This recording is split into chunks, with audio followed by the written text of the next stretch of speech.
Good evening.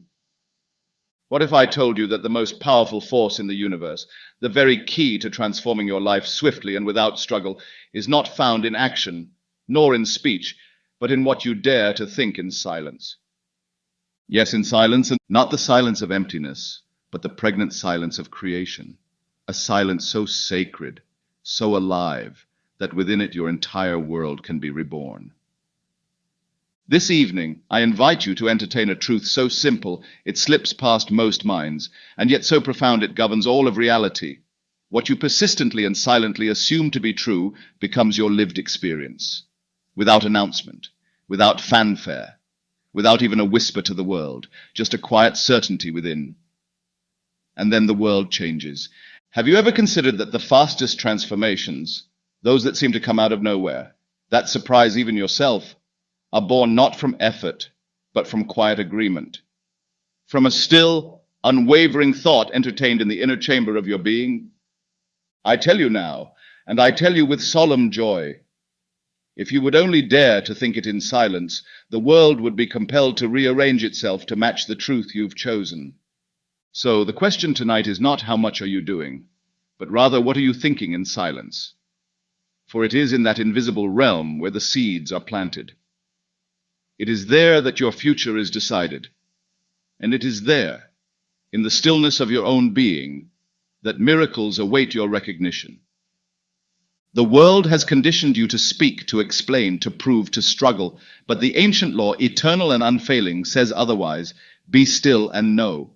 Not be loud, not be seen, not be busy, but be still and know. There is a divine alchemy that takes place when a man or woman dares to hold a new reality in quiet faith. No declaration, no explanation, only silent, sacred assumption. And then, as if by divine conspiracy, life moves. People shift, doors open, circumstances rearrange, all without a sound. So I say, think it in silence and watch. Think it with reverence. Think it with love. Think it as though it were already so. And then observe, with awe and wonder, how rapidly your outer world begins to reflect the image you've held in your heart. This is not wishful thinking. This is not blind hope. This is law, divine law, immutable, eternal, and utterly obedient to the imaginal act. The secret is simple, yet most miss it. Speak not to the world. Speak to yourself in silence. Speak to the I am within, and it shall be done unto you. Tonight, the veil is thin. The truth is near, and if you will but enter the temple of silence within yourself, you will touch a power greater than words can hold. Let us begin. Who am I to tell you these things? I speak not from theory, but from revelation. I speak not as one who observed, but as one who lived the truth, who tested it, and found it to be more real than the very ground beneath my feet. And I am Neville Goddard. And what I share is not a philosophy to be debated, but a spiritual law to be embodied. It is the law spoken of in Scripture, hidden beneath metaphor and parable, now revealed through the divine faculty given to every man, imagination. Not idle fantasy, not wishful thought, but the creative power of God Himself residing within you. For years I taught not from pulpits nor temples of stone, but from the living temple, the human imagination. I spoke to those who were tired of struggle, those who were ready to take dominion of their lives. And again I return to the same truth, for it is the only truth that matters. Your external reality is nothing more than a mirror of your internal state. Your world is yourself pushed out. Whatever you think and feel is true within you must, by divine necessity, become the outer conditions of your life. There is no exception to this law. You do not attract what you want. You attract what you are. You do not manifest what you wish. You manifest what you believe. This is the teaching that I have repeated across decades, across nations, in homes and halls alike. Change your state of consciousness, and your world will change accordingly. It is the only transformation that truly matters. The world you see with your eyes is not final. It is clay. It is fluid. It is a reflection. And the substance behind the reflection is your own imagination. The very feelings you indulge, the assumptions you return to, the inner conversations you entertain when no one is watching. These are the architects of your reality. Most live as victims of circumstance, believing life happens to them. But I say, you are the operant power. You are not a passive observer in a hostile universe. You are the dreamer dreaming this world into being. And when you awaken to that truth, you will cease to complain and begin to create. I was not raised in temples of mysticism. I was born in Barbados, lived in the flesh, knew poverty and limitation. But I also knew the word, and when the truth was quickened in me, that my imagination was the Christ within, I began to live by a new law, a higher law, one not of effort but of assumption, not of force but of faith. This is why what I teach endures, not because it is mine, but because it is eternal. It is found in Genesis and Revelation, in the Psalms and the Gospels, in the ancient texts and the quiet whisper of your own soul. As within, so without. This is not metaphor. This is mechanics. So understand this. The key to changing your world lies not outside of you, but within you. If your life seems chaotic, it is not punishment. It is feedback. It is showing you what you have been consenting to in consciousness. And the moment you dare to feel a new state as real, the universe begins to obey your command. You see, the world responds not to what you say you believe, but to what you cannot help but believe, because you have felt it so deeply that it has become your dwelling place. And so I ask you, what are you dwelling upon in silence? What assumptions do you return to in the quiet moments? For those are your prayers, those are your decrees, and life, being no respecter of persons, must echo back what you have assumed to be true.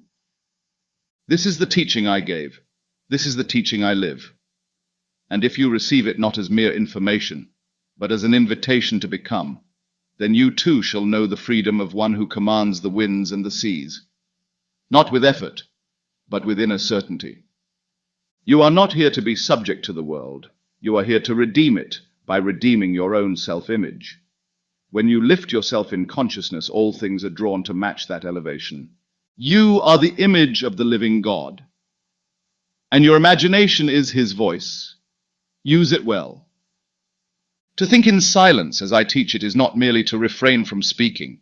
It is not the absence of words, but the presence of concentrated power. It is the holy act of withdrawing your awareness from the outer world and fixing it inward upon the state you choose to dwell in.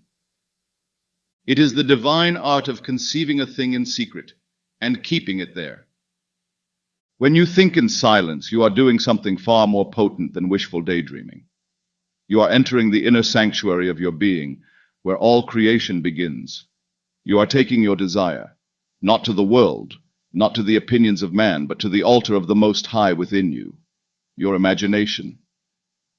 And in that sacred chamber, where no other voice can enter, you feel the wish fulfilled.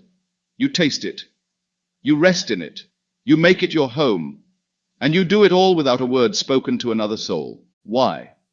Because the energy that would otherwise be scattered through speech, explanation, and justification remains concentrated, focused like a beam of divine light upon the one truth you have chosen to believe. The moment you speak a desire aloud to others, especially those who do not understand the law, you risk inviting doubt. You risk contamination of the sacred seed. You expose your newborn assumption to the harsh winds of opinion, logic, and fear. And in doing so, you weaken the creative potency that silence preserves. To think in silence is to protect the seed until it takes root. It is to shield the imaginal act from the outer mind's questions and objections. It is to walk by inner vision, not by sight. Remember this. Every great act of creation in Scripture began in silence. In the beginning, God said, "Let there be." But to whom did He speak? There was no audience, no crowd, no external witness. He spoke within Himself. The voice of creation is not shouted. It is whispered within the depths of being. And so, when you have a desire, do not rush to explain it. Do not seek approval or permission. Instead, enter the silence. Commune with your Father in secret. Feel the reality of the thing desired as if it were already yours. Let it move you. Let it saturate your inner world. And then say nothing, for silence is the womb. Silence is where the divine gestation takes place. I have seen lives transformed rapidly, miraculously, not by noise, not by force, but by a single soul daring to think differently in silence. A woman who wanted love and instead of crying for it, felt herself already cherished, adored, chosen, and said nothing. A man who desired wealth and instead of chasing it, assumed in silence that he already possessed abundance and gave thanks in the quiet of his mind, and the world obeyed them. Why? Because they withdrew their attention from appearances. They refused to give energy to doubt. They held the image inwardly and faithfully, and they spoke of it only to God, who is their own wonderful human imagination. This is why thinking in silence is so powerful. It keeps your energy undivided. It protects your faith from dilution. It allows the assumption to deepen, to become natural, to settle in the subconscious, which then moves heaven and earth to outpicture what you have accepted within. Guard your seed. Do not dig it up by voicing it to those who cannot see what you see. Do not explain your vision to those still bound to facts. Think it, feel it, believe it, in silence. And when doubt arises, as it will, return again to that secret place, close the door, shut out the world, and once more dwell in the end. See the world from the wish fulfilled. This is your spiritual practice. This is your holy work. For truly, to think in silence is to agree with God. And when that agreement is made, when you and the divine within you become one in belief, then nothing and no one can stop what must come to pass. Let your silence speak. Let your stillness declare the truth. And the world will move, not because you shouted, but because you believed in secret. There is a mystery so sacred, so often overlooked, that it slips through the fingers of even the most sincere seeker. The mystery of restraint, the mystery of holding within, the mystery of not speaking too soon. When you speak too early of your desire, when you feel compelled to announce it, explain it, or justify it, you are not planting, you are spilling the seed. You are not nurturing, you are dispersing the force. And this is why so many begin with bright hope and end in disappointment. They speak before they have believed. They reveal before they have received. Understand this well. Every desire contains within it a sacred tension, a divine pressure, a creative charge. This is the energy of manifestation. It is the spiritual electricity that drives your inner image toward outer embodiment. And when you choose to dwell in silence to protect that energy, it gathers strength. It coils inward. It magnetizes your entire being toward fulfillment. But when you speak of your goal prematurely, when you scatter your words like seed on stony ground, you release that tension without direction. You experience the illusion of progress, the emotional gratification of being heard, but you lose the very power that could have made the dream flesh. It is like removing bread from the oven before it rises. The form is incomplete, the process interrupted, the sacred heat dispersed. This is why the ancients taught secrecy, not from fear but from wisdom. The Magi kept their visions silent. The mystics hid their prayers in symbols. The prophets spoke only what had already become real within. And Christ himself, after healing, often said, "Tell no man." Why? Because the miracle, though certain, was still tender, still growing roots in the world of appearances. It had to be protected from the withering gaze of doubt. You see, the greatest acts of faith are often invisible. The most potent assumptions are those held quietly, deeply, unwaveringly. When you think in silence and choose not to broadcast your vision, you are saying to the universe, "I trust the law. I do not need validation. I believe this is done." And in that stillness, your consciousness ripens. Your vibration aligns. Your inner eye sees clearly, and the world, yes, this seemingly solid world, begins to shift to mirror what you have dared to hold inwardly. But the moment you open the sacred chamber to the world, to the opinions, the doubts, the realists, you invite contradiction. You make space for counter-impressions. You begin to waver, not because the desire is weak, but because you have allowed its flame to flicker in the wind of external voices. "Do not cast your pearls before swine," the Master said. "Not because your pearls are not precious, but because they will not be understood. They will be trampled by the reasoning mind, the calculating ego, the well-meaning voices that cannot see what you see." So I urge you, when a desire is born within you, hold it as you would a newborn child, tenderly, privately, reverently. Let it grow in silence. Let it be nourished by your inner attention, not by outer commentary. And should the temptation come to explain, to seek encouragement, to win approval, remember, you do not need the world's permission to create. You need only your silent agreement with the end you have chosen. Let the energy remain sealed. Let the pressure build. Let the tension concentrate. For it is this tension, held in stillness, not expressed in words, that becomes the fire of fulfillment. When others ask, "What are you working on? What are your goals?" you owe them nothing but stillness, not deception, not avoidance, but sacred silence. Because you know, the work is being done just not where they can see it. It is being done in the Holy of Holies, your imagination. And there, away from the noise, the dream is becoming flesh. So tonight, if you have a vision, if something burns in your heart, do not rush to name it. Do not expose it to eyes not ready to see. Instead, seal it within the ark of your being. Let the silence be your covenant. Let stillness be your power. Speak it only to the God within you. And when the time is full, the world will not need explanation, for it will see the evidence made manifest. This is the way of true creators. This is the way of silent power. There is one law that governs all things, seen and unseen, known and unknown, a law more ancient than stone, yet more intimate than breath. It is the foundation of every sacred teaching, the axis upon which the entire universe turns. And tonight I remind you of it with solemn simplicity, as within, so without. This is not poetry, this is law, immutable, impartial, alive. The world you behold with your senses, its conditions, its events, its people, is not the cause of your inner state, but its effect.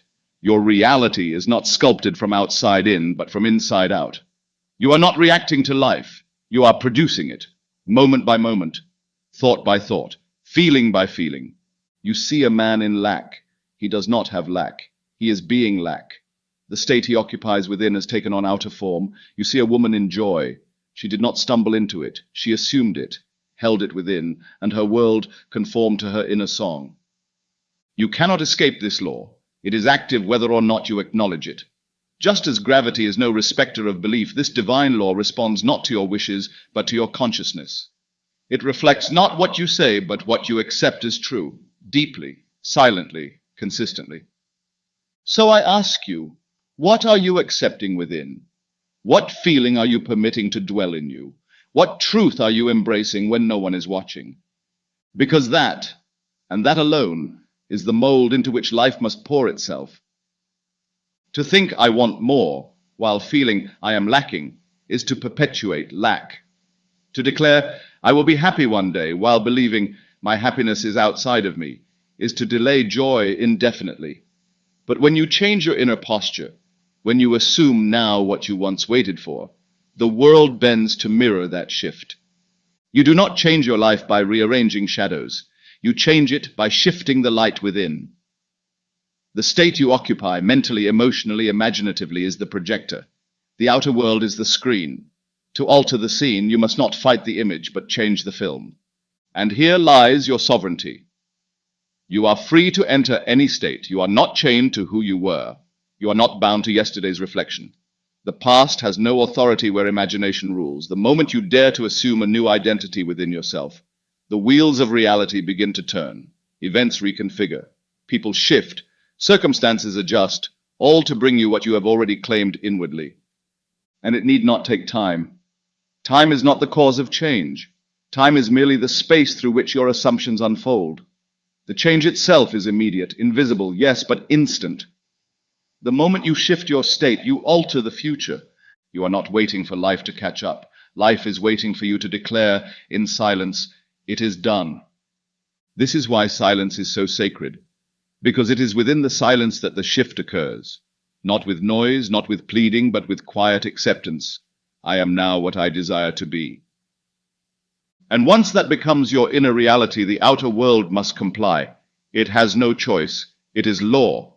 Let no one deceive you into believing that the world is fixed, that circumstances are final, that you are limited by your present conditions. That is illusion. The truth is this: change your self-conception, and your world will reflect that change. If you desire love, become love within. Feel cherished now. If you seek abundance, dwell in the feeling of already possessing. If you long for healing, assume wholeness, not as a hope, but as your present reality. The outer world may resist at first. It may echo your old state out of inertia, but persist in the assumption, and the outer must yield. It must, for it has no reality of its own. It is but the servant of your inner command. You are not here to adjust to circumstances. You are here to command them by commanding yourself, by mastering the only domain that ever mattered, your own consciousness. So remember, and let this truth become the cornerstone of your walk, as within, so without, nothing more, nothing less. And if you will claim your new state in silence, feel it, live in it, breathe it, the world shall answer with a resounding yes. This is the promise, this is the law, and this is your inheritance as a child of the infinite. Imagine now a woman, ordinary in the eyes of the world, yet inwardly awakened to a higher law. She longs for a change, a specific transformation in her life, a new position, one of greater dignity, creativity, and prosperity. She feels the stirring of that desire, not as fantasy, but as a summons, a divine invitation. Now the old way, the common way, would urge her to announce this desire to friends, to declare her goals aloud, to strategize, to analyze, to seek advice and confirmation from the outside. But she has learned something deeper. She knows that the truest power is not in speaking, but in feeling, not in revealing the seed, but in planting it deep within. And so she chooses a different path. Each morning, she sits in stillness. She closes the doors of the outer world and opens the sanctuary within. There, in the temple of imagination, she sees herself already occupying the new role. She feels the weight of new responsibility, the dignity of being called upon as a leader, the joy of creative contribution. She hears imagined voices congratulating her. She walks into her imagined office. She thanks life, not for a future gift, but for a present possession. And then she goes about her day in silence. She tells no one. She explains nothing, not out of secrecy rooted in fear, but out of reverence. She is preserving the fire. She has lit a candle in consciousness and refuses to let the winds of doubt or questioning extinguish it. And then, seemingly by chance, opportunities begin to surface. An old contact reaches out. A sudden vacancy appears. A supervisor mentions her name in a meeting she wasn't even in. These are the bridges of incident. Those mysterious pathways constructed by the subconscious to carry the imaginal act into manifestation. She did not force these events. She did not plan or manipulate. She simply held her state inwardly, with clarity, with feeling, and with silence. This is how desire works when it is internalized, when not shouted from rooftops, but enshrined in consciousness. The mind, once fixed on a definite end, begins to draw unseen threads through time and space, weaving together people, places, and moments into a tapestry of fulfillment. The world begins to orchestrate itself around your inner assumption, as though life itself were conspiring in secret to grant you what you already claimed.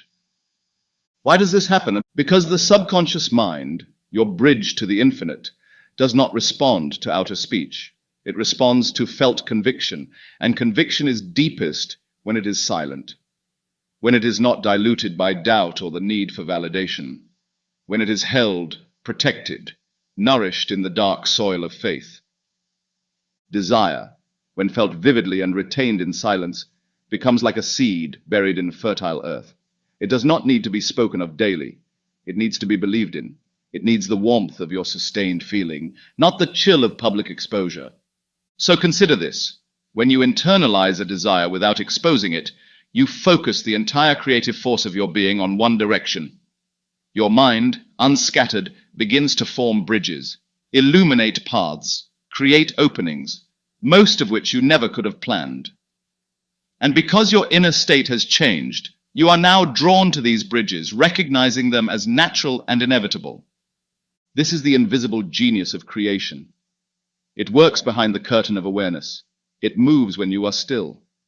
It responds when you are faithful in silence. The woman in our story never once pleaded for the opportunity. She never once asked others for signs. She never once doubted the path.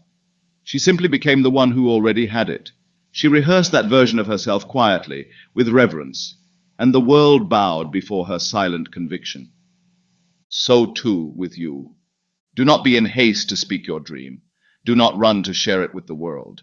Let it grow within you first. Let it take root in the unseen. Let it become so real in your feeling that its eventual appearance feels like nothing more than a natural unfolding. That is the secret of speed, not more noise, but more depth, not more exposure, but more concentration. Think it in silence, feel it in truth, and life will find the way, always. There is a power so subtle, so gentle, that the world dismisses it, and yet it is the power that moves all things. It does not make noise, it does not demand attention, it does not clamor for proof, but once it is set in motion, it turns the tides of life itself. This power is what I call the silent assumption, the inner act of accepting, without question and without announcement, that you already are what you desire to be. It is not mere positive thinking.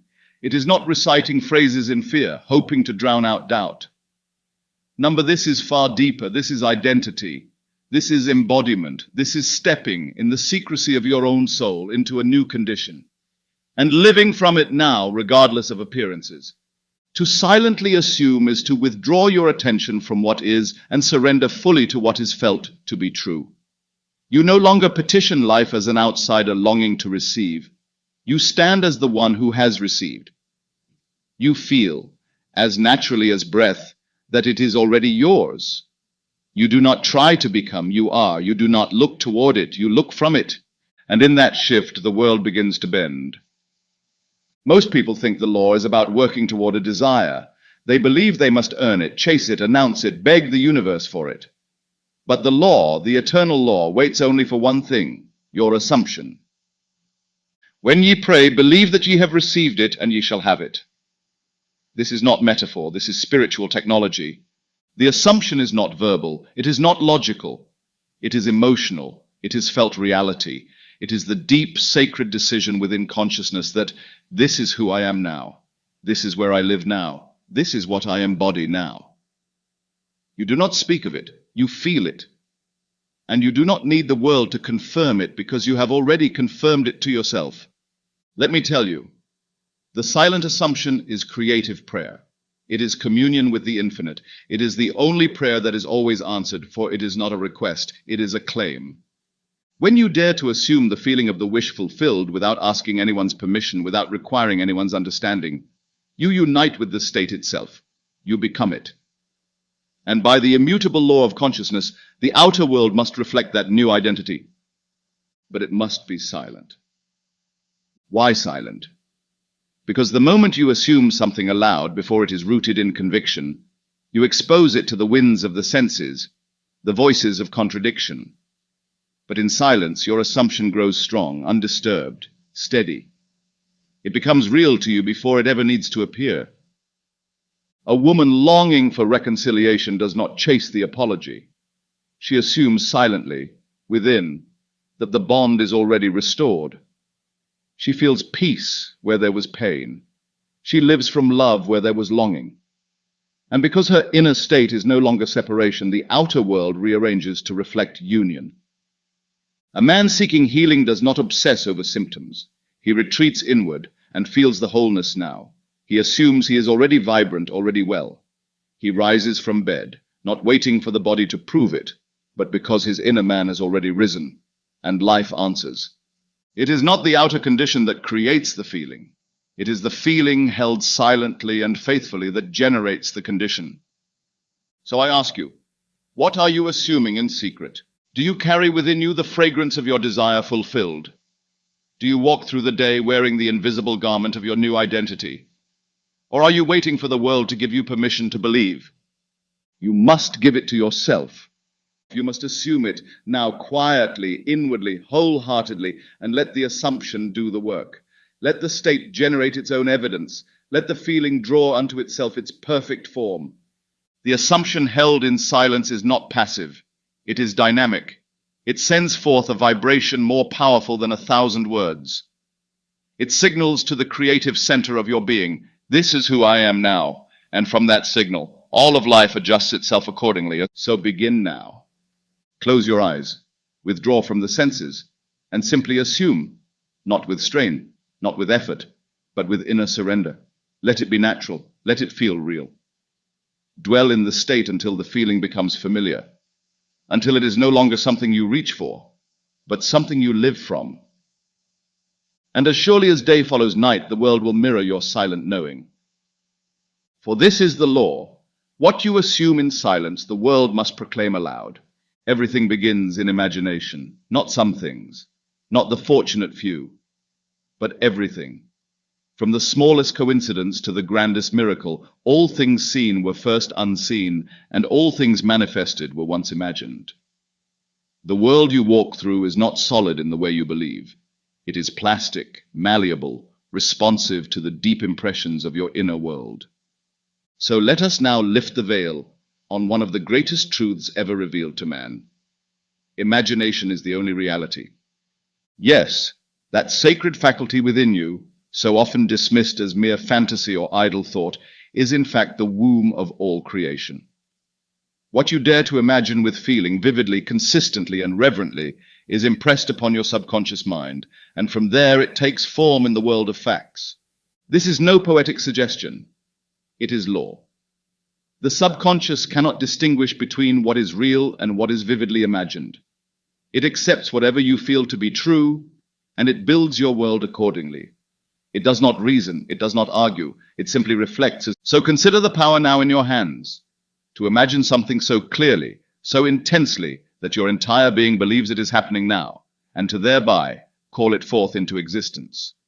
The moment you imagine a thing with full conviction, with deep sensory vividness, you begin to live in the state of its fulfillment. Your body responds, your emotions respond, your energy aligns, and most importantly, your subconscious mind receives it as fact. It records your inner experience not as fiction, but as instruction. A man imagines himself standing on a stage, delivering a message to a sea of uplifted faces. He feels the warmth of the lights, the firmness of the floor beneath his feet, the vibration in his chest as he speaks. He hears the applause, the joy, the gratitude. None of it is real in the world of men, and yet, within, he has already lived it.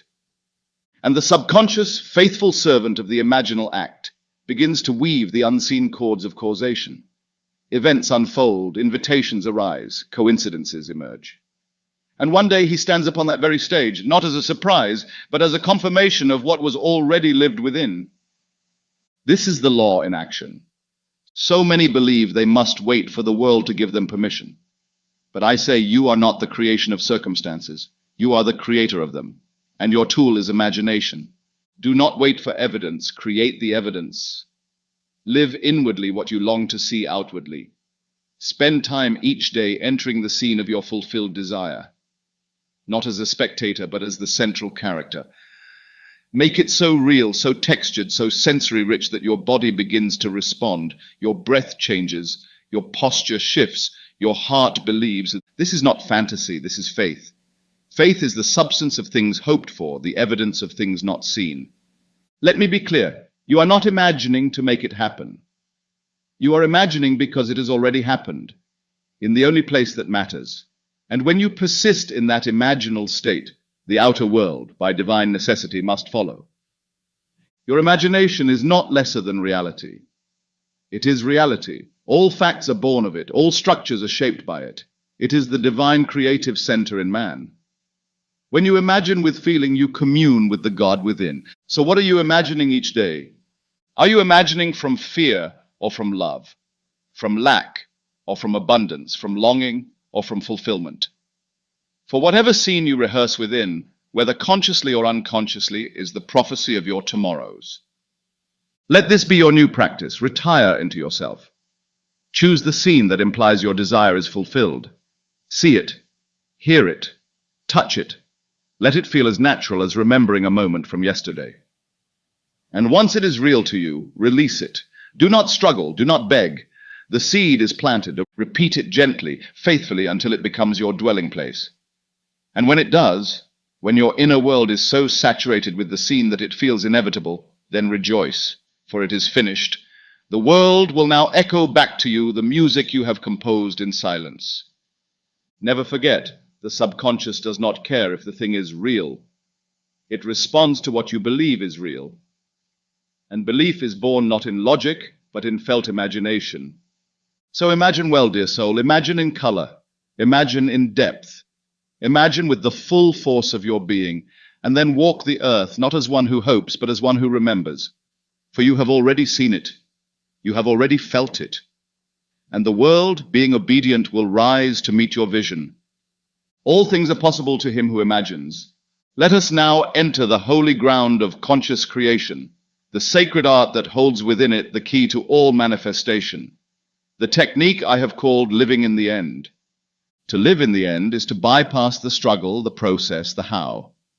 It is to step over all obstacles, fears, and delays, and anchor yourself directly in the final scene of fulfillment, as though it were already true, not in theory, not in hope, but in felt reality. This is the greatest act of faith a man can offer, to dwell now inwardly and emotionally in the result that the world has not yet seen, but which he has already accepted. I have said it before, and I will say it again. Your imagination, when felt as real, is the only reality. All things follow this inner assumption. So if you truly desire to change your life, you must do this one thing. Construct a mental scene that would only be true if your desire were already fulfilled, and then live in that scene in silence as often and as naturally as possible. How do you begin? First, become still. Withdraw from the senses, shut the door to the world, and open the inner sanctuary. Let your heart speak. What do you truly want? Not what you think you should want, not what the world permits, but what your soul longs to embody.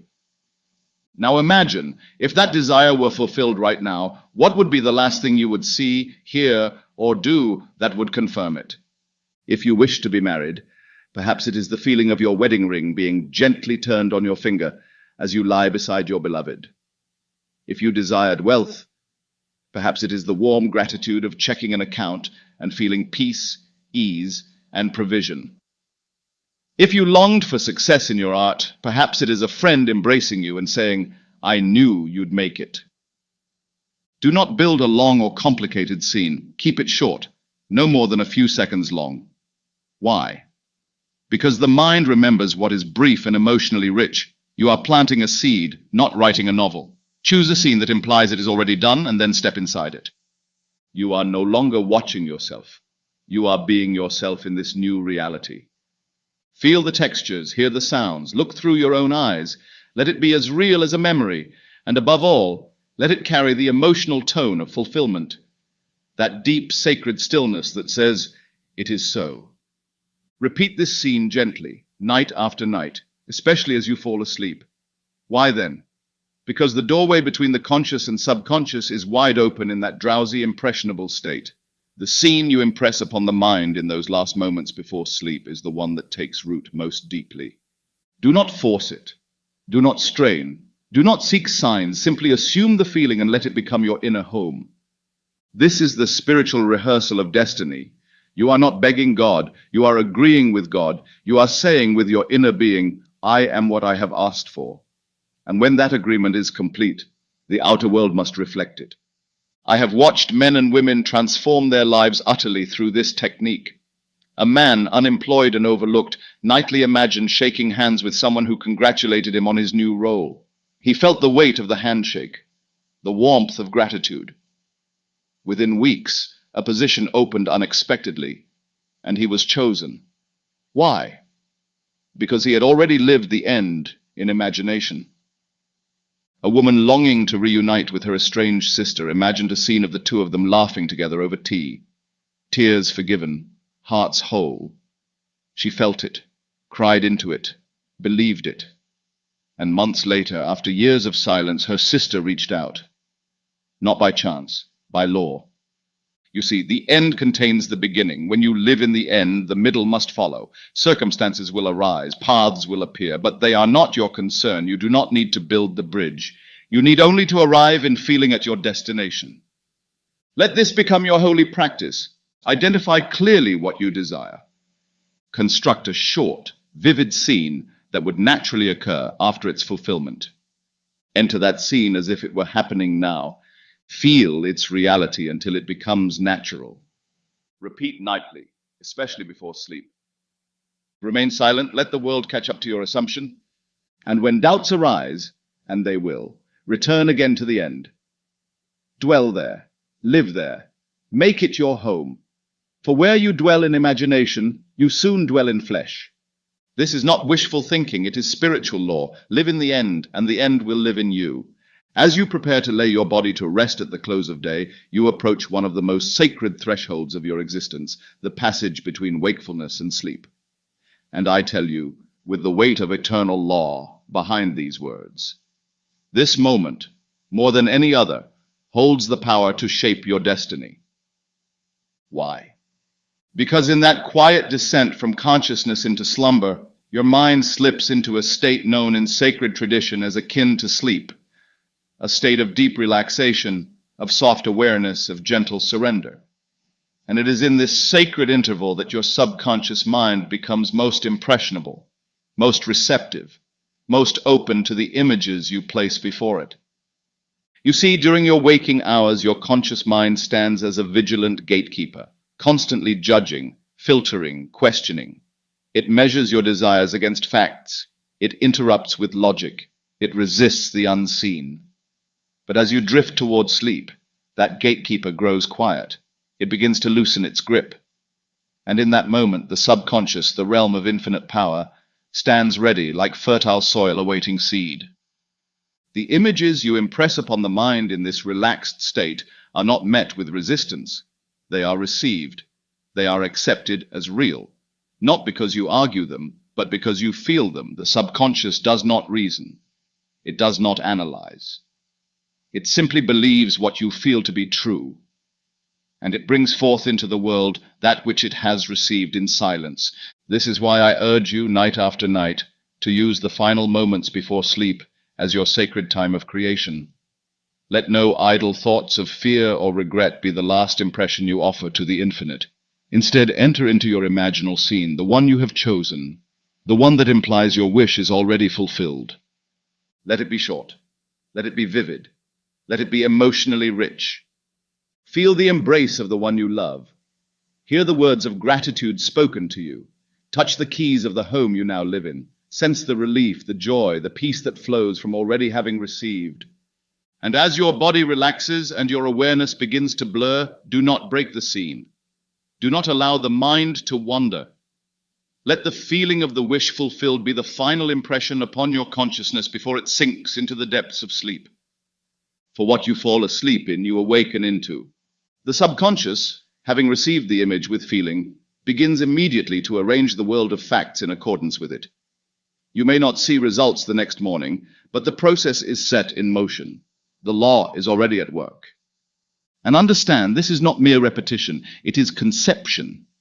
You are planting seeds in the fertile ground of the mind. You are rehearsing the end in a state where the soil is soft, the roots can take hold, and nothing within you rises up to tear it down. I have watched men go to sleep night after night in the feeling of wealth, and awaken weeks later to unexpected inheritances, promotions, or ideas that led to abundance. I have known women who, yearning for reconciliation, fell asleep in the scene of embrace, and awoke to a message, a door reopened, a heart healed. Not because they struggled, not because they pleaded, but because they used the silence before sleep to align their inner world with what they chose to be true.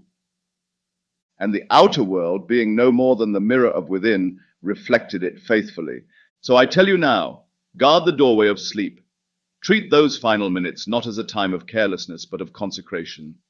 Choose your imaginal scene with reverence. Enter it with feeling. Let it saturate your being. And fall asleep as though the thing desired were already yours. This is not fantasy. This is the secret of all sacred creation. You do not get what you want. You get what you accept as true.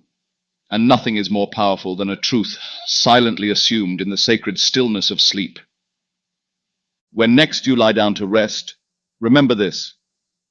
You are not falling asleep. You are falling into creation. Enter that state as the one who has already received. And as you sleep, the seeds shall germinate. and life shall rise to mirror your dream. And he charged them that they should tell no man. See thou tell it to no one. But he answered and said nothing. Time and again throughout the sacred texts we find this command, silence, not merely as a gesture of humility, but as a divine instruction, a metaphysical strategy, a spiritual law. It is not the silence of secrecy, it is the silence of power. When Christ performed a healing, when he opened the eyes of the blind, or raised the dead idea into living form, why would he so often follow it with this command, tell no man? Surely if a miracle had occurred, it should be declared, celebrated, shared, but no. Tell no man. Why? Because the work was not yet complete. The form had shifted, yes, but the consciousness of the one receiving had to be preserved. The new state was still tender, still taking root. To expose it too soon to the doubts of others, to the skepticism of the world, would be to undo the very transformation that had just begun. This is the divine wisdom behind the instruction. When you receive a desire into your imagination, when you conceive of yourself in a new state, feel the joy of its fulfillment, and begin to dwell in it. The work has already begun in the unseen. The miracle is in motion. The vibration has been accepted. The seed has been planted. But the roots are still invisible. The blossom has not yet broken through the soil of time. And in that sacred interval between assumption and appearance, the greatest danger is external influence. The moment you share your desire with others, especially those not awake to the law, you invite inquiry, interrogation, doubt disguised as care, logic masquerading as love. But how will that happen? Are you sure? That doesn't seem possible. And if your inner conviction is not yet solidified, if the state has not yet become your dwelling place, these voices will begin to erode your faith. Not maliciously, not intentionally, but inevitably. This is why the Master instructed, go and tell no one. Because the fulfillment must be held, sealed, guarded, until it is so deeply established in consciousness that no external opinion can shake it. It is not about hiding from the world, it is about preserving the fire. This command, though ancient, is the very heart of metaphysical creation. It speaks directly to the mechanics of manifestation. That which is assumed with feeling must be incubated in silence until it hardens into fact. The desire must be kept inward, alive, undisturbed, until the subconscious has accepted it as law. The story of Mary is a perfect symbol. After the angel speaks the word, that she will conceive and bring forth the Christ, what does the scripture say? But Mary kept all these things and pondered them in her heart. She did not run to announce it. She did not seek confirmation. She held it in silence. Why? Because what she carried was sacred, holy, in the invisible stages of formation. So too must you keep and ponder your divine impressions. You do not yet see the child, but it is growing. You do not yet hold the promise, but it is forming. And until it is born into the world, it is your sacred duty to protect it from winds that would shake its roots. The spiritual man creates not by speaking outwardly, but by agreeing inwardly. When you say to yourself in stillness, I am, the heavens respond. You have made the assumption. You have claimed your inheritance. But until that state is natural, unquestioned, and solid, do not explain it to others. Not because you are ashamed, but because you are wise. Even the Christ, when accused, at times answered nothing. Not every truth is meant for the outer ear. Not every vision should be laid bare before it is ready. What you see in your imagination is your covenant with God. And covenants are not to be discussed. They are to be honored in faith. So when your heart burns with a new desire, when you have seen in vision the fulfillment you long for, go into your closet, shut the door, and pray to your Father in secret. And when your Father sees what is done in secret, he shall reward you openly. That is the law. Do not violate the mystery by seeking validation. Do not scatter the light of your inner world by throwing it before those not yet awakened to its sacredness. Tell no man. Let the world see the fruit, not the seed, and let them witness the transformation, not the labor. Let them behold the answered prayer. while never knowing the silence in which it was conceived. This is spiritual mastery, and it is your birthright. When you have assumed the end in silence, when you have felt the wish fulfilled and allowed that inner state to become your dwelling place, then, and only then, do your actions arise not from strain, but from knowing. Not from desperation, but from divine alignment. There is a holy current that begins to move through your being once your inner conviction is sure. And it does not come with anxiety. It does not come with haste. It comes clothed in clarity, in quiet confidence, in peace. You no longer ask, "What should I do?" For the answer comes through you as naturally as breath. This is what I call effortless action, not because you do nothing, but because your doing is inspired, unified, and in harmony with the end already assumed. The moment you truly believe that your desire is fulfilled, the subconscious begins to shape circumstances, impress others, align events, and in this unfolding, certain steps become obvious, natural, joyful. You take them, not to make it happen, but because they are the outer echoes of what has already happened within. You do not act to create, you act because it has been created. And herein lies the beauty of this teaching. When your inner world is saturated with the end, life begins to carry you. Doors open, not because you knock, but because you have already entered. People appear, not because you chase them, but because you are now vibrating in the state that draws them in.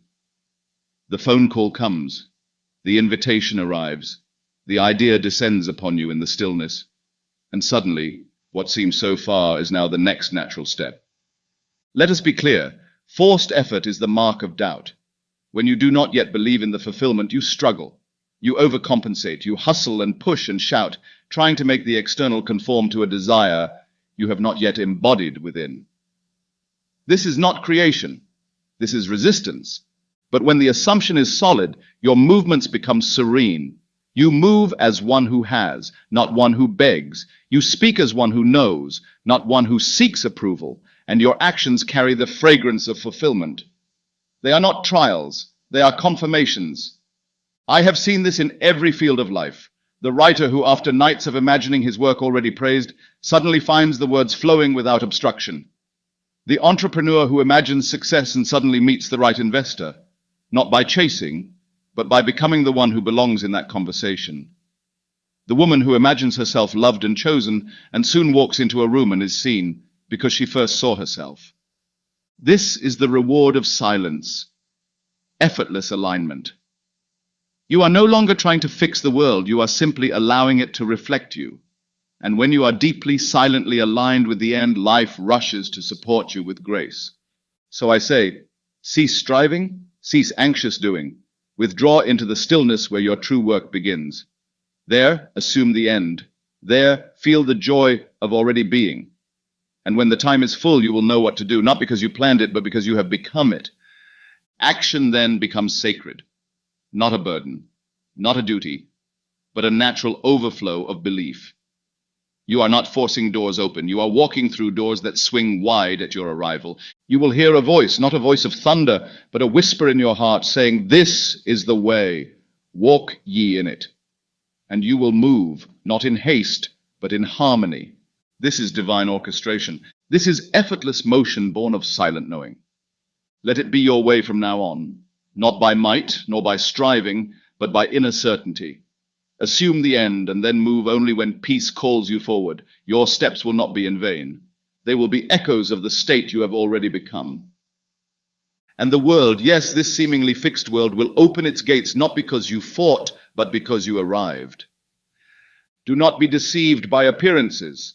The world of form is slow to catch up, but it must catch up. It may tremble. It may resist. It may seem for a season to ignore the seed you planted in silence. But I tell you with eternal certainty, if you persist in the inner vision, the outer world must conform. The law is sure. The principle is unshakable. What you see and feel within, if held faithfully, becomes what you touch and walk through without. It may not come in the time the world prefers.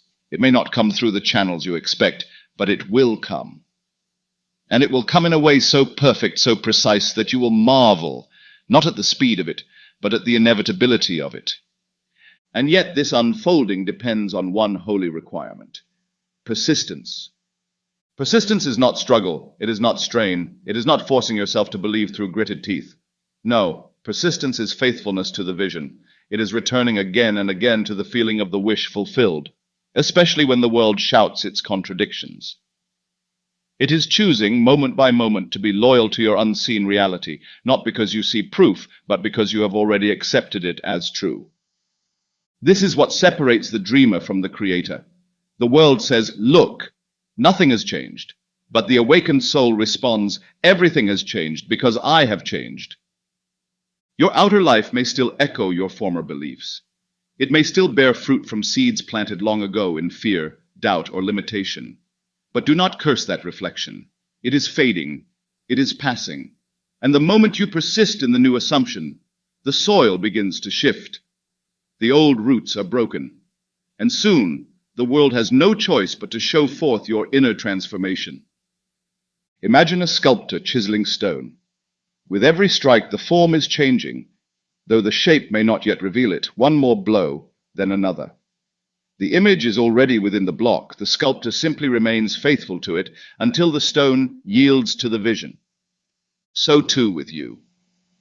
Your assumption, the scene you live within, the feeling you return to, is your chisel. And though the facts may seem slow to move, each return to the inner state is a strike upon the old form. Persist, and the stone shall break. Persist, and the form shall emerge. Do not let delay seduce you into doubt. Delay is not denial. It is often the space in which your roots grow deeper, your faith becomes unshakable, your identity solidifies, and when you are rooted within, the without cannot help but follow. You may walk through shadows, but walk as one who carries light. You may face contradiction, but face it as one who knows it cannot last. You are not asking life to change, you are commanding it through alignment. And the command is silent, steady, persistent. Do not give the external world authority over your imagination. Do not let what is seen dictate what is true. Let your inner vision remain supreme, and soon the outer world will kneel before it. The man who sees himself healed must continue to feel wholeness, even when symptoms remain. The woman who sees herself loved must dwell in affection, even when others seem distant. The one who desires wealth must live inwardly in abundance, even when the bank is low. Why? Because these outer echoes are but remnants. They have no power unless you revive them through attention. But if you withdraw your attention from the old, and return again and again to your new reality, the old withers and dies, and the new, the assumed, the chosen, the felt, rises in its place. This is the work of the faithful soul, so I ask you now, can you remain loyal to your vision, even when the world tempts you to abandon it? Can you hold the image in your heart when all else says it is impossible? If you can, then you are a master of reality. For the one who persists inwardly governs all things outwardly. The winds may howl, the facts may shout, but the still, silent assumption, if held with love and certainty, moves mountains. Let this be your practice. When doubt knocks, return to your vision. When fear whispers, return to your scene. When the world delays, return to your end. When nothing changes, persist anyway. For the unseen is becoming seen, and your faith is the bridge. Persist, and the world shall obey. Close your eyes for a moment and listen, not to the sounds around you, but to the words that echo within. Those quiet phrases, those inner murmurs, that subtle, persistent dialogue running like an undercurrent beneath your daily life. That, my dear, is the voice that shapes your world. Your inner conversations are not idle thoughts. They are creative decrees. They are the prayers that never cease. Most people are unaware of this sacred truth. They imagine that creation lies only in grand moments, in powerful visualizations, in lofty affirmations, in dramatic rituals. But I tell you now, with absolute clarity, what you say to yourself in silence, repeatedly and emotionally, becomes your living reality. For the subconscious is always listening, always.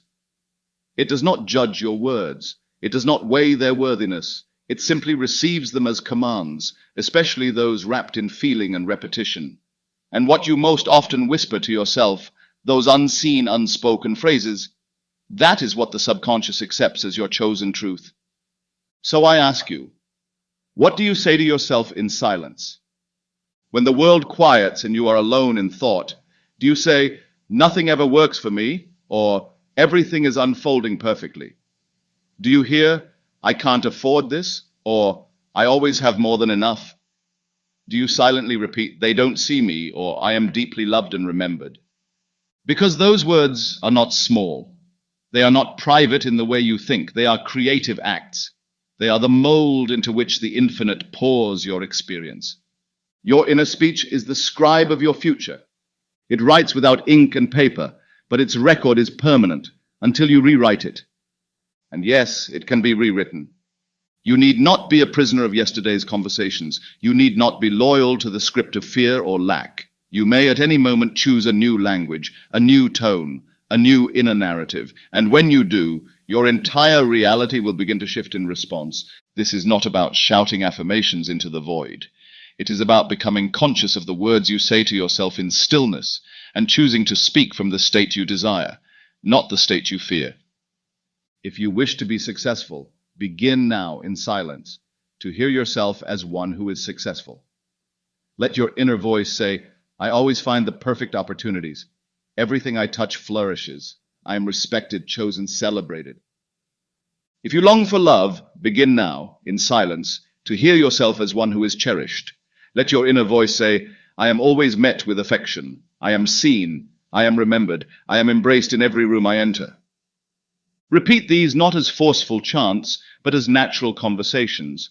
Let them be the voice you turn to when you wake, when you walk, when you wait. Let them flow quietly, gently, constantly, until they become the default dialogue of your soul.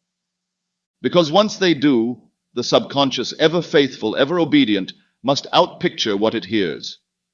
It will move people. It will draw opportunities. It will shape events, not because you begged it to, but because you spoke as the one who already lives the life you desire. This is why Scripture declares, let the weak say, I am strong. Not because the weakness is denied, but because inner speech is the seed of change. And what you proclaim in silence, you will walk through in form, so become aware. Catch yourself in the act of speaking failure, fear, doubt, and gently, lovingly replace it.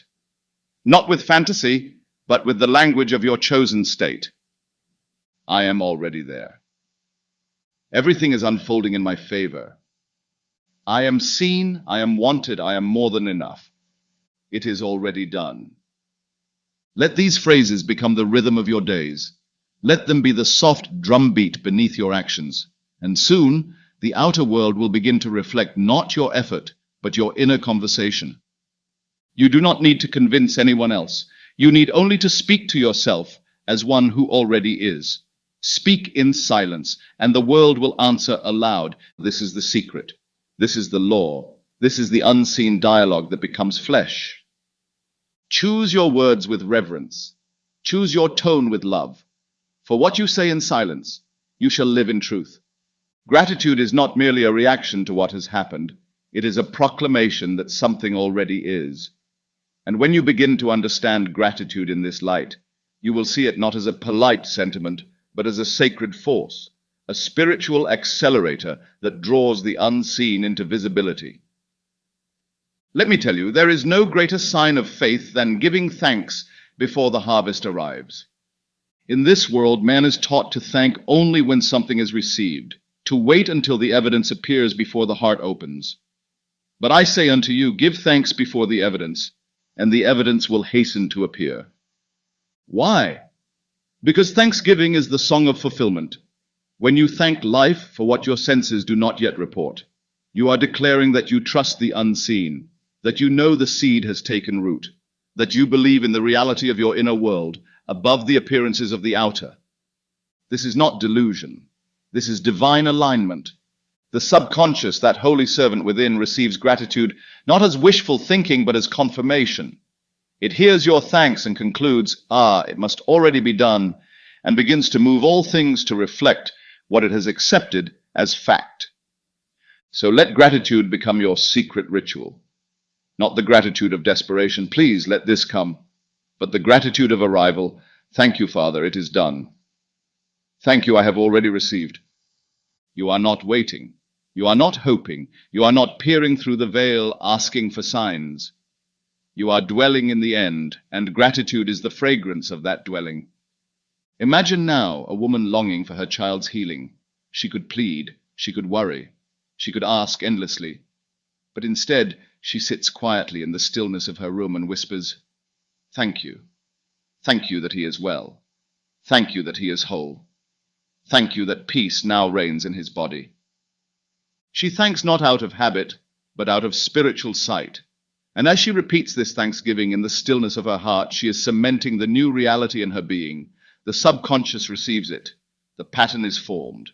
The law is set into motion, and soon the facts of life align. Another man seeks financial restoration.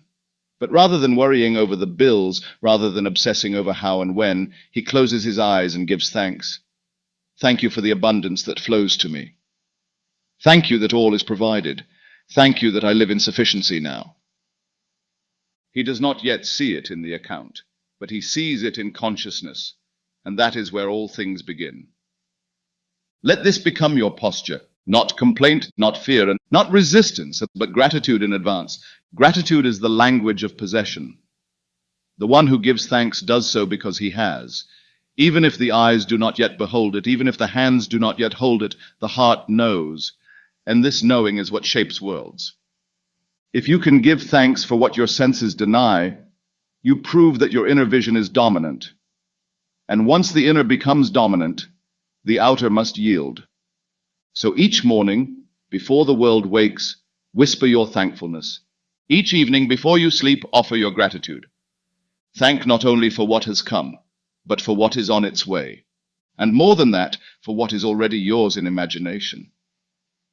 Father, I thank thee, for thou hearest me always. This was not spoken after the miracle, it was spoken before. It was the opening act of the manifestation. Gratitude anticipates reality, and thereby brings it swiftly into form. So let your thanks be bold. Let it be specific. Let it be saturated with the feeling of already having received. Do not wait for life to prove itself. Prove your faith through praise. Prove your certainty through silent rejoicing. You have assumed the end. You have seen the vision. You have walked in the scene of fulfillment. Now seal it with thanksgiving. For truly, nothing speeds the law like a grateful heart. Thank before you see, and you shall see. Thank before it comes, and it must come. Thank and walk as one who already holds the promise in hand. This is not mere practice, this is power. Let your thanksgiving be your proof, let it be your vibration, let it be your daily song. And the world, obedient as always, will rise to match the song you sing in silence. As the day draws to its close, and you find yourself once again in the quiet sanctuary of evening, I invite you into one of the most sacred rituals of spiritual dominion, the art of revision.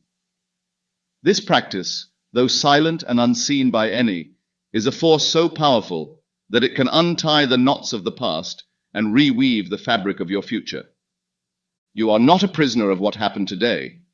The outer events, the conversations, the disappointments, the offenses, they are not final, they are not fixed. They are impressions, and like all impressions, they can be rewritten. And if they can be rewritten in the imagination, they can be rewritten in the subconscious, and if in the subconscious, then in the world of form. This is the redemptive power of the soul. You may revise what has occurred, and thereby change what must follow. You see, most men carry the weight of their days into sleep. They replay the offenses, they rehearse the pain. They go to bed soaked in the residue of what they did not want, and then wonder why the morning brings more of the same. But you, the awakened soul, must do otherwise. You must cleanse the inner temple before you sleep. Each night, as you lay your head upon the pillow, before drifting into that holy state akin to sleep, pause. Look gently back upon the day, not as a critic, not with judgment, but with authority. As a potter examines the clay, so must you examine your experiences, not to be at their mercy, but to reshape them. What moment disturbed your peace? What words wounded your heart? What lack appeared? What failure seemed to echo? Do not ignore it. Do not suppress it. Instead, revise it. Enter your imagination and see it again, but this time as you choose it to be. If there was a conversation that brought you sorrow, hear it now as one that brought peace. Let the words be rewritten. Let the tone be softened. Let the outcome be changed. If you were overlooked or rejected, see yourself celebrated, chosen, honored, not as fantasy, but as truth assumed in silence. If lack seemed to haunt your steps, see the day ending with provision, with unexpected grace, with the smile of abundance. And as you revise, do not do it coldly. Feel it. Let the new scene carry the emotion you desire. Let it become real to your inner senses. Let the new memory replace the old. Because the subconscious does not know that this revision is not what occurred externally. It only knows what you feel to be real now. And the subconscious, ever faithful, ever obedient, will revise your outer world to match the inner change. You are not chained to what happened. You are not sentenced to repeat it. Revision is not pretending. It is redeeming. It is choosing a higher timeline. It is saying, this is what I accept. This is what I consent to. This is what I allow to live in me. And from that choice, life reshapes itself. The one who makes revision a daily practice becomes the master of memory. And memory, remember, is the storehouse of creation. Most repeat the past unconsciously because they keep rehearsing it in pain. But the wise revise the past deliberately, and so give birth to a new future. This is what Scripture means when it says, redeem the time. You are not meant to be a passive recorder of events. You are the editor, the rewriter, the sacred author of your own script. So tonight and every night, take back your authorship. Review your day. And wherever something occurred that did not reflect your ideal, rewrite it, not in bitterness, not to punish another, but to liberate yourself. If someone harmed you, forgive them in the new scene. Let them bless you. If you failed, revise it as triumph. If the news was bad, hear it as good. Let your imagination be the field where correction is made, and from that correction, let peace return to your soul. And once revised, let it go. Drift into sleep in the feeling that all is well, all is done, all is made new. Fall asleep not in memory, but in creation. You will awaken lighter. You will awaken stronger. And in time, you will find that the outer world has changed, not because you fought it, but because you revised the seed. Nothing is final unless you say it is. The day is never over until you bless it. And when you bless it, by giving it new meaning in the silence of your imagination, then truly you walk in grace. Revise nightly, sleep in peace, awaken in transformation. This is the quiet work of those who know. I am not the servant of the past. I am the rebuilder of reality. Let us now turn our hearts to the living testimony of this sacred work, not in theory, not in abstraction, but in flesh and experience. For it is one thing to hear a truth and another to witness its power. And when a truth is embodied, it speaks louder than any sermon. It shines brighter than any philosophy. It becomes proof, not for the mind alone, but for the soul that longs to believe. I have seen men and women, ordinary in the eyes of the world, but radiant in spirit, transform their lives completely, swiftly, miraculously through one simple act. They dared to think in silence. They withdrew their attention from the noise, and they entered the stillness where creation begins. Let me share with you a few such souls. A young man, burdened with years of rejection and self-doubt, dreamed of becoming a published author. He had sent manuscripts. He had received silence in return. The world offered no encouragement. The voices around him, though well-meaning, repeated the chorus of impossibility. It's a difficult industry. Maybe you need more experience. Don't get your hopes up. But one night he remembered this truth. As within, so without. Think it in silence, and the world must reflect it. He stopped sharing his hopes with others. He stopped explaining his plans. Instead, he went inward. Night after night, he lay upon his bed and entered a scene where he held a book with his name on the cover, where he received messages of congratulations, where he felt the satisfaction of accomplishment. He did not speak of it to friends. He did not post about it. He simply persisted, in silence, in reverence, in faith. And then, without warning, An old acquaintance reached out. A connection he had not thought of in years mentioned his work to a small publisher. A week later, the manuscript was requested. Within a month, the contract was signed. Within 6 months, the book was released. He told no one until it was done. And when asked how it came about, he said only this: "I lived it first, in silence, and the world followed." Another story, this of a woman long desiring to conceive a child. She had tried all paths known to man: medicine, treatment, prayer, tears. The months passed, then the years, and the world began to speak in final tones. It may never happen. But she had heard the teaching. She had come to understand the law, and so she stopped the outer battle and began the inner agreement. Each night, as she drifted to sleep, she imagined herself holding her child, not with effort, not with strain, but with gratitude, with stillness, with quiet joy. She did not discuss it. She did not ask others to believe. She did not announce her process, and she thought it in silence. And less than a year later, she conceived without procedure, without intervention, without explanation. She gave birth not only to a child, but to the truth of her own power. Another man, once burdened with debts and shame, decided to change his financial life. But he did not begin by taking action in panic. He began by changing his inner state. He imagined himself living in peace with his needs met and more than enough. He imagined himself giving, saving, thriving. Not once did he speak of his plans. Not once did he seek sympathy. He entered the silence, and there he lived as a prosperous man. 3 months later, he received an unexpected inheritance from a distant family member. A small business idea turned into a flow of consistent income. Within a year, his debts were paid. His outer world had aligned, not because he pushed, but because he believed inwardly in silence. These are not rare exceptions. They are the inevitable result of the law. The ones who receive most swiftly are not the loudest. They are the most aligned.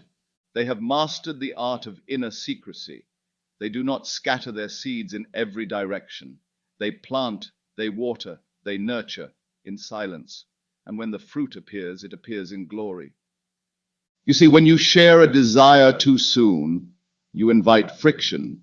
But when you hold it in reverent silence, the subconscious can accept it fully. And once it is accepted within, it must appear without. So I ask you, what story are you ready to write? What desire burns quietly in your heart? Will you trust the silence to bring it forth? Let these examples remind you, you need not convince the world, only yourself. You need not announce the dream, only assume it. And when you do, the same law that brought these souls their breakthroughs will move through your life. Not because you have earned it, but because you have embodied it. You too shall know.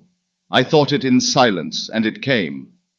That is the path, that is the secret, and it is already yours. Doubt will come. Fear will whisper. The shadow will rise. This is not failure. This is not proof that you are doing something wrong. This is the natural resistance of the old man, the lingering voice of former beliefs, the echo of a self that once walked by sight and not by faith. But hear me well. You are not your doubts. You are not your fears. You are not the noise that arises. You are the awareness that chooses what to dwell upon. The journey of manifestation is not a straight line. It is a spiral of remembrance. Again and again you are invited to return, not to the facts, not to the appearances, but to the state of the wish fulfilled, the feeling of already being. And so when doubt arises, when fear creeps in and begins to ask, but what if it doesn't happen? What if it was all in vain? Do not argue. Do not wrestle. Do not try to silence it with force. Simply turn away. Withdraw your attention from that voice, as you would turn from a stranger who speaks a language you no longer understand. Do not try to reason with fear. Replace it with vision. You are not here to fight darkness. You are here to ignite light. And the light is your imaginal act. The light is your inner feeling. The light is your assumption held in stillness. And so what do you do when the old patterns speak again and you remember? You remember what you are truly aligned with. You pause. You breathe. And then in the sacred temple of your being, you return to the scene of fulfillment, the moment beyond the need, the inner image that implies it is done. Feel it. Just for a moment, re-enter it. Touch it in silence. Smell the air of the room in which your desire is real. Hear the voice that says you did it. Rest again in the embrace, the celebration, the quiet knowing that everything is already accomplished. This, my beloved, is the true response to doubt. Not resistance, but return. You do not need to feel perfect every moment.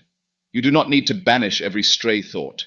You need only remain loyal to the state, more loyal to your vision than to your fear. And if you fall, fall with grace. Rise with intention. Begin again as many times as needed.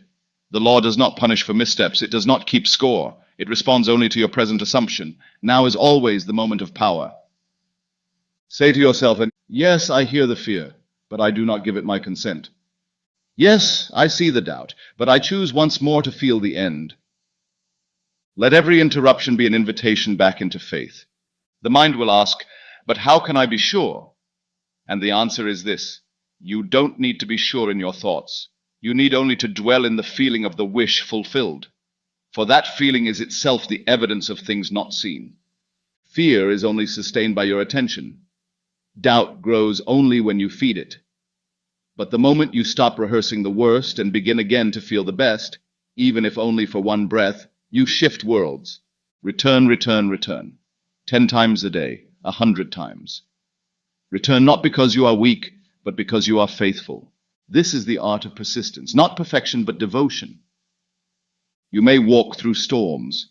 You may feel winds of uncertainty, but if you hold to your vision in the depths of being, if you return again and again to the state of already having, then the outer world must bow. It must adjust. It must bring to you the shape of your inner loyalty. So let your inner mantra be this: I see the fear, but I follow the feeling. I hear the doubt, but I hold the end. I fall, but I return to my throne.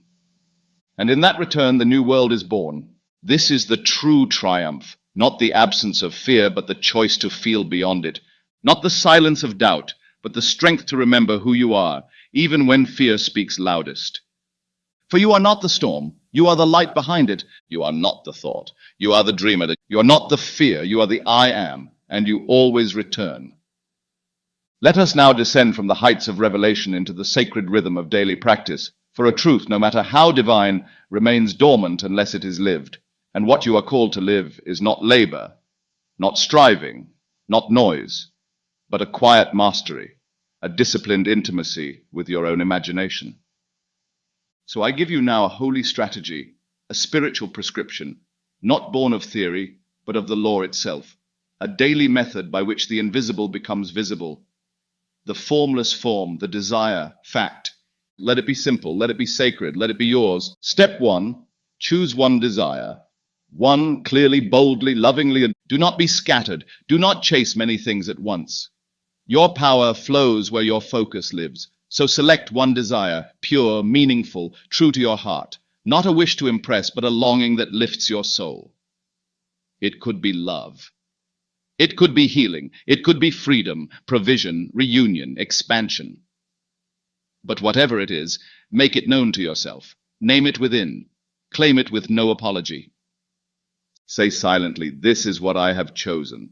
This is what I am. Step 2. Construct the final scene. Do not build the bridge, build the end. See in your mind's eye a moment that could only occur if your desire were already fulfilled. It must be short, specific, symbolic. Perhaps a friend embraces you and says, "I'm so proud of you." Perhaps you wake up in your new home and breathe in peace. Perhaps you sign the document, hear the good news, feel the joy, make it final. Let the scene carry the tone of completion. And above all, feel it. Step 3, enter the silence and live the scene. Now comes the sacred work. Withdraw from the outer world, close the eyes, still the body, breathe, and without speaking, without explaining, enter the imaginal act. See the scene, yes, but more than that, experience it. Let it be as real as memory. Smell the room. Hear the voices. Touch the object. Let it move you emotionally. Let it wash over you with the stillness of, it is done. Do not try to force belief. Simply allow the scene to carry you. Trust that your subconscious receives what you feel. Step 4. Practice twice daily, upon waking and before sleep. These are the golden gates, the moments when your conscious mind is soft, impressionable, relaxed. Upon waking, before opening your eyes to the world, open them inward. Return to your scene. Feel it again, as if it were the start of a day already transformed. And before sleep, as you lie upon your bed, let your final thought be not of worry, but of fulfillment. Sink into the image. Fall asleep in the feeling. For what you fall asleep in, you awaken into. Do this daily, faithfully, lovingly, without pressure, without checking for signs. You are not making it happen. You are letting it be. Step 5. Tell no one. This is the seal, the covenant, the sacred silence. Do not speak of your desire. Do not seek agreement. Do not defend your vision. The seed is planted in holy ground, and it must be kept in stillness until it flowers. What you reveal too soon is subject to the winds of doubt, but what you keep hidden in love gains power. Remember the words, tell no man. Let the world see the fruit, not the root. Let your life speak, not your lips. And when the old mind rises, when fear visits, when appearances mock, return to the scene, gently, immediately, persistently. That is your altar. That is your reality. All else is passing shadow. So then let your day be framed in reverence. Upon waking, return to the scene. Through the day, guard your imagination. At night, sink into the end, and in silence, hold your covenant. You need not beg. You need not strive. You need only assume and remain. And the law, eternal, unfailing, will fulfill what you have accepted as already true. This is your practice. This is your power. This is the divine rhythm of conscious creation. Begin it now, and walk in quiet certainty that what you have imagined in silence is already making its way into sight. And now, beloved soul, we come to the still point where all things are gathered, where the teaching becomes invitation and the truth becomes your path. You have heard the law. You have seen its movement in scripture, in story, in soul. You have been shown not a method to manipulate life, but a sacred key to unlock the reality that has always been yours. And that key is this: think in silence, dwell in the end, and protect your inner world as a holy ground. The world around you is not waiting for effort. It is waiting for alignment, not for louder declarations, but for quieter convictions, not for the storm of striving, but for the whisper of certainty. So I ask you now, not as a lecturer, but as a witness, will you test it? Will you try the quiet path? Will you dare to think, to feel, to assume, without telling a soul, and watch the world bow to your inner word? You do not need to believe everything all at once. You need only to begin. Choose one desire. Enter the scene of fulfillment. Feel it with love, and guard it in silence. Let that be your experiment. Not for a year, not for a month, but for 7 days. For 7 sacred days, live this law. Twice a day, upon waking and before sleep, enter the state of the wish fulfilled. Say nothing. Explain nothing. Simply live it inwardly. And then watch. Watch as life rearranges itself to mirror the unseen truth you held faithfully within. Watch as people, opportunities, and events emerge, not from effort, but from alignment. Watch as what once seemed far becomes near, and what once felt impossible begins to move with divine ease. This is not fiction. This is the original law of manifestation. It is written not only in Scripture, but in your very soul. Be still and know. Thy Father which seeth in secret shall reward thee openly. It is done unto you as you believe. All these point to the same power. The imaginal act held in silence is the birthplace of your new world. So I leave you not with instruction, but with invitation. Go now, not outwardly, but inwardly. Go to that secret place. Speak in silence, feel the end, and trust. The one who dares to think in silence walks with God. The one who persists in feeling the wish fulfilled becomes cause over the world of effects. Think it in silence and see. Now go and live the law. The world is already listening to your silent voice. Remember this, and remember it with the deepest reverence. You are the author of your story, not tomorrow, not someday. Now the quill is in your hand, the parchment is your imagination, and every silent thought, every focused feeling, every inner word you dare to speak without sound is shaping the world you will walk through. Do not wait for the world to give you permission. Do not wait for signs to believe. Silence your doubts, focus your vision, and create. You are not at the mercy of circumstances. You are not bound by what has been. You are not a victim of the visible. You are the cause. You are the seed. You are the dreamer of your world. So go forth in stillness with eyes that see beyond and a heart that already knows. It is done. It is mine. I am. The power is in you. It always has been. And now it is awake. Think in silence. Create in stillness. Live in fulfillment. And let the world reflect the masterpiece you have dared to imagine.